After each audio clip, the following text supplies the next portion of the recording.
mal som na tin reng tele lali suam in pe ka vangin chandam na kandong sia inena lawmthu kan soi eile in silfen tenen boruak thiang lim ni eng rua sur mal som na tin reng tenen ithil siam rimoi ka hriat le rong chi hrang moi ka mu te mi hring siam chua thil lu zong hi mal som na min pe ka ni mang ana min tran pui durin ti thei lo min ti sak tu kal sual na la ka min veng tu ko ran ho min siam saka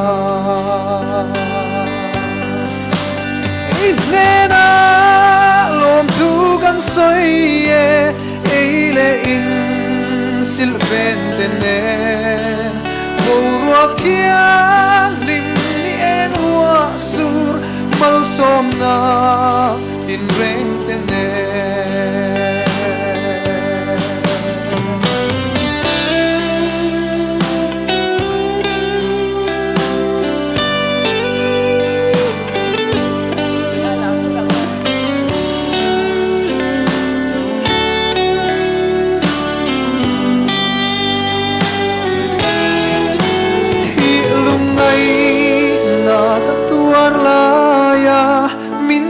tu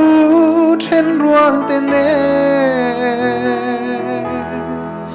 kalungai na min chok sang tu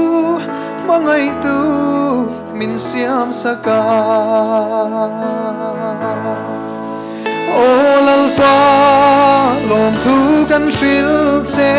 be sei na lom om vang le eng kim siam thar na hun ro pui theng thuai se kan nak le le